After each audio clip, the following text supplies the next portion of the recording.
Everybody, I'm John Kiriakou, and welcome back to Deep Focus, where we're going to do another set of questions and answers, which are, frankly, my favorite things to do. So I'm going to call these up now. There they are. Oh, but before I start answering, please do me a favor of liking, sharing, and subscribing. That gives us a very big push with the algorithm. And so far, so good. We're coming up on 80,000 subscribers, which is really just... I'm flabbergasted by it. That's the population of a medium-sized city. So thank you for that. All right. Question number 1 is from Oscar Rios. He says, can you walk us through your writing habits every time you sit and work on your books? Thank you, and all blessings to you and your family. Thank you for that, Oscar. You know, nobody's ever asked me that before, what my writing process is. And I just did some writing last night for my next book, my 9th book. You know what? I'm going to blow my horn right now. My 8th book, called Remains of the Day, The Definitive Guide to Washington, D.C.'s Historic Cemeteries, is now listed for pre-order. Signed copies are going to be sent out in February, and it hits shelves everywhere, Barnes & Noble, Target, all over the place, Amazon in March. Remains of the Day, The Definitive Guide to Washington, D.C.'s Historic Cemeteries. You can find it at rarebirdlit.com, and it's published by Simon & Schuster, which I'm very proud of. So anyway, last night, I decided to do a little bit more work on my 9th book, which is going to be called Whispers in the Dirt, The Definitive Guide to New York City's Mafia Graves, or to the Mafia Graves of New York City. That's what it is. I'm about 70% done, but I got to thinking last night about Tommy Costello. I won't go into who Tommy Costello was. He was an important figure in the mafia, especially from the 1950s through the 1970s. Got to thinking about him, had a little angle I wanted to get down on paper. So I sat, I wrote for an hour. I wrote about, 600 words, and then I moved on. My process is different between books and op-eds. I write op-eds a lot. I write mostly for Consortium News and Covert Action Magazine, sometimes for Prison Legal News Magazine. In the past, I've written for the Washington Post, the LA Times, the New York Times, the Wall Street Journal, the Los Angeles Review of Books, the Guardian. But on a regular basis, a couple of times a week, I'll just have an idea in my head. For example, I'm going to write today, and I've been thinking about the Republican efforts to gerrymander districts, especially in Texas, to try to win 5 districts that are currently represented by Democrats. I have no idea why none of the big outlets have said what I'm going to say, but what the Republicans are talking about doing is to go back to the way districts were divided in the 1980s. So it was in the 1990s that the Republicans decided to start gerrymandering in order to protect Republican incumbents. So if you were a Republican congressman, you were used to getting 54, 55%. They gerrymandered, so now you get 90%, but the Democrat also gets 90%. So now they're going to take some of those Democratic votes, hoping that the Democrat will lose. Well, sure, in a Republican year, but in a Democratic year, the Republicans lose. And so everybody's losing their minds over the fact that, oh, the Republicans might pick up 5 seats. Yeah, the Democrats might pick up 10 seats. The Republicans are playing with fire here. This is not new. It's been done 1,000 times over the course of American history, and all they're doing is going back to the way they used to do it in the 1980s. There was an op-ed in the New York Times today just saying, the story here is that the Democrats, they're also going to gerrymander. That's not the story. Of course the Democrats are going to gerrymander. The story is this has already been tried. And that's why, a couple of years ago, we saw like 2 seats in the House of Representatives change hands. But in 1974, it was like 64 seats. In 1994, it was 68 seats. We're going to start seeing these big waves again. So my process is this. I have an idea in my head. I let it develop over the course of a couple of days. Sometimes I'll actually even open a new Word document and just put a couple of sentences and then leave it for a day or two just to let my brain process it.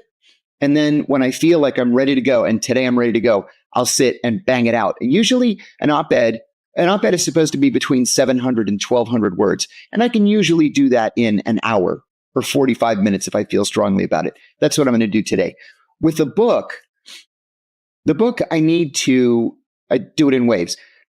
Remains of the Day, the book about the Washington, D.C. cemeteries, I wrote in 6 weeks during COVID. It usually takes me 9 months to write a book, but I felt so strongly about this book. I felt so interested in it that I'd sit down. I would come home from my radio show and I'd make dinner. I'd sit down. I'd look at the clock. It's 7 o'clock. I start writing. And then I look at the clock again. It's 2 o'clock in the morning. I'm like, oh my God, what happened? And so I have to log off and then go to bed. But sometimes you get on a roll and you just can't stop. Somebody asked me on Facebook the other day, do you ever sleep? And the truth is, unfortunately, not much. No. I don't know if it's stress or anxiety or whatever, but no, I don't sleep much. And it's not uncommon for me to get up at 2 o'clock in the morning and say, well, I'm up. I might as well make $400 and write an op-ed. So I'll just write an op-ed and just send it to somebody, see if they pay me $400. Thanks for that question. Rishi Sharma says, on the Joe Rogan Experience and other podcasts, you discussed the Japanese man who tried to recruit you. And following that, you were lured to the FBI building for interrogation. Do you think the Japanese man was a setup to try and get you indicted for espionage? Also, good luck on getting a pardon. Thank you. You know what? I didn't get a chance to finish that story on the Joe Rogan Experience, but I have talked about it in the past. It was 1,000% yes, a setup. As it turned out, after my arrest, you know what? Let me go back. So I was working at the Senate Foreign Relations Committee from 2009 to 2011. And I love that job because you get called by foreign diplomats all the time, and you meet and you have coffee or you have lunch, you talk about foreign affairs. It's a ton of fun. So this Japanese diplomat called me. He said he's the number three diplomat at the Japanese embassy. His English was terrible. He was an Arabist, so we did all of our meetings in Arabic. And he pitched me in our first meeting. He offered me money in exchange for classified information. And so I went directly to the office of the Senate security officer and I reported the pitch. And the Senate security officer informed the FBI. The FBI sent 2 agents to come up and interview me. And they asked me if I would invite him to lunch and get him to try to tell me what information he was interested in and how much he was willing to pay me for it. I said, because I'm a patriot. I said, you want me to wear a wire? They said, no, we're going to be at the next table. So I called. I invited him to lunch. He said yes. The FBI called me the day of the lunch and said something came up. Go ahead and do the lunch and just write us another memo. So I did. And then they asked me to do it a 3rd time and a 4th time and a 5th time. And finally, in the 5th lunch, this diplomat told me that he had been promoted. He had gotten his dream job. He was going to be the number 2 at the Japanese embassy in Cairo. I shook his hand. I wished him good luck. I never saw him again. A year later, I've been arrested by the FBI. And they have to give us discovery. So they send us 15,000 pages of classified documents. And in the 15,000 pages, among other things, we find that there never was any Japanese diplomat. He was an FBI agent. They wanted to charge me with espionage but they couldn't because I hadn't committed espionage. And so they decided to try to entrap me. But I foiled them by reporting the contact back to the FBI after every single meeting. And so finally, this Japanese diplomat writes to Peter Strzok, who became famous a little bit later, trying to take down Donald Trump. Strzok was the director of counterintelligence at the FBI. He said, clearly, he's not going to take the bait. Recommend we end this operation. And so they ended it by just telling me that he had gotten promoted and he's going to Cairo. So yeah, they tried to set me up. It was entrapment. In the end, they did charge me with espionage, and all 3 espionage counts were thrown out. And in the meantime, three of the FBI agents involved in my case have reached out to either me personally or to my attorneys to apologize for what they did. Taft Derek Baker says, what can Americans do about AIPAC? That's a very important question. AIPAC is the American Israel Public Affairs Committee. It's the Israel lobby.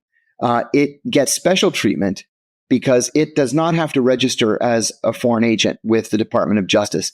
Any other organization representing the interests of any other country on the earth has to register as a foreign agent, not AIPAC. I'm appalled by this favoritism, and I'm appalled by the power and authority that AIPAC exerts in American foreign policy. The way we have to start is by writing our members of Congress and telling them that this is unacceptable and that this has to be dealt with legislatively. That's probably not going to happen because AIPAC has a stranglehold on Capitol Hill, but it's something that I've done. I'm outraged that AIPAC has the power that it does, and I think it should have to register as a foreign agent just like every other organization does. Sheng Zong 1598 says, what are your thoughts on the recent shift in attitude toward the press at the Pentagon and the White House? I'm appalled by this. What Sheng Zong is talking about is at the Pentagon, every news outlet covering the Pentagon had to sign a contract 4 weeks ago, saying that they would not publish any information that had not been officially given to them by the Pentagon. Can you imagine? It's like the only thing that you can publish is propaganda personally vetted by, the Office of the Secretary of Defense. What that does is it makes illegal investigative journalism, with the idea being, if you publish something that is technically classified, that would be espionage, and you would be charged under the Espionage Act. In fact, that's constitutionally protected free press. So I'm appalled by this. The only organizations that said yes and actually signed were Newsmax, OAN, the One America Network, some Turkish newspaper I never heard of, a Hungarian newspaper I never heard of, a couple of bloggers. That's it. Otherwise, there's no news coverage of the Pentagon right now, at least not at the Pentagon in the press office. Tellerfry679 asks a very difficult question. What question or questions do you wish you had been asked so far? You're always well of knowledge, almost like a character from Arthurian legend. Thank you. One must know the right questions. That's true. One must know the right questions. And to tell you the truth, I've been asked pretty much everything I could ever imagine being asked. And what I haven't been asked, I've just volunteered, which has gotten me in trouble in the past, as you well know.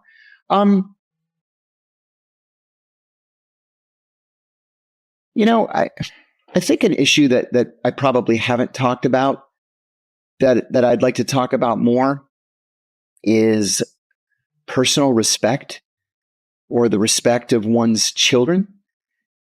People often ask me why I blew the whistle. Like, was I raised in such a way, et cetera, et cetera? Well, yeah, sure. I was raised in such a way that as I say all the time, deep down, we know the difference between right and wrong. We just do. Whether you're a CIA officer or, a teacher or a truck driver, or you work at a grocery store, whatever it is, we all deep down know the difference between right and wrong. And when something is so wrong that it violates the law and it violates basic human rights, you have to say something. We can all agree on that, I think. But I also did it because I want my children to respect me. I don't have any grandchildren yet. I'm 61. My two oldest sons are married, but neither one of them has children yet. And there are generations that haven't been born yet, perhaps generations that I'll never get to meet. And if they ever wonder, I wonder what my grandfather was like. I wonder what my great-grandfather was like. I want them to be proud of what I was like. I want them to be able to look back and say, oh, my grandfather was confronted with this ethical dilemma, but he did the right thing. Yeah, that's something that I'm generally not asked about that I think is very important. Thank you for that. cballer77 says, John, it's my understanding that during your CIA training, you would have been taught to read people, in essence, to quickly assess their motives, whether they were someone you should be wary of, etc. Do you still find yourself doing this today? If so, are there any tips you could provide a layperson to assist in this quick assessment of strangers? Thank you. What a great question that is. So first, yes, we were actively trained to make a spot assessment. There is this thing at the CIA called the asset acquisition cycle. It's 4 parts: spot, assess, develop, recruit. So if I bump into you at a party, immediately in my mind, I spot you at a party. I go up and say, hey, how are you? My name's John. I work at the American Embassy. What do you do? I assess you based on your response. Now, remember, in that position as a CIA officer, my question to myself is, what can this person do for me? What classified information can this person give me? And then if you do have classified information, I develop you, right? We become great friends. I take you to dinner. I take you to lunch. Our wives become friends. Maybe we go on vacation together. I give you expensive gifts, and then finally recruit, and you become a paid CIA asset. I do still find myself doing that today, but not in the way the CIA taught me. Not what can this person do for me? Like all of you, I'm very, very busy. And frankly, I don't want to be surrounded by assholes. I want to genuinely like the people that I hang out with or the people that I have contact with. Life's too short. I'm 61 years old. How much time do I have? I'm on the back side of my life here. I don't want to waste that time with people who aren't good human beings. And so, yeah, I use those skills that they taught me, not to determine if they have something that I want or need that they could provide, but whether, I used to ask myself this question all the time, and now I ask it even more frequently. It's, would I want to have a beer with this person? And if I were down on my luck, would this person let me sleep on their couch for a night? I know that sounds kind of crazy, but that's actually the questions that I ask myself when I meet someone. Would I like to have a beer with this person? If the answer is no, move on. So yeah, it was valuable training, and I still use it every day. Stefan Lazarevich, 12. Can you give us your thoughts on the political state in the Balkans, specifically ex-Yugoslavia countries? Are you familiar with ongoing riots in Serbia, and what do you think about this region in general? I answered a similar question a few weeks ago, and I took it on the chin in the comments afterwards. And I deserved it because I didn't give a full analysis. I just gave sort of an offhand comment off the top of my head. I was serving in Greece when the Yugoslavia war broke out. And the reason, this is why I took it on the chin last time, the reason why the United States and NATO attacked Serbia specifically was because of the human rights violations, the crimes against humanity that were taking place at the time in Bosnia. So I get it. Totally agree. Totally agree. There were terrible. Slobodan Milosevic was a war criminal, and he was committing terrible, terrible acts of genocide. At the same time, I was stationed in Greece at the time. And Greece is an Orthodox Christian country. Serbia is an Orthodox Christian country. And there is this bond between the two countries that was unbreakable, to the point where we had to evacuate the U.S. Embassy 6 times during that war, where they sent us all home because there were riots that would begin at Parliament and start marching toward the embassy, in a slow march. You have about 45 minutes that you can get away. And then they used to have these big 100 drachma coins before they converted to the euro. And people would fling these coins at the embassy and smash all the windows. And, there were terrorist groups there at the time, Revolutionary Organization 17 November and Popular Revolutionary Struggle, that both supported the Serb position. And so it was dangerous to be an American in Greece at the time. And it was extraordinarily difficult to be an Orthodox Christian at the time, and to be at least officially on the side of the Bosnians. So I have tried to stay abreast of what's happening in the Balkans. I hate that many of Serbia's most important Orthodox Christian monasteries now fall on Kosovar territory.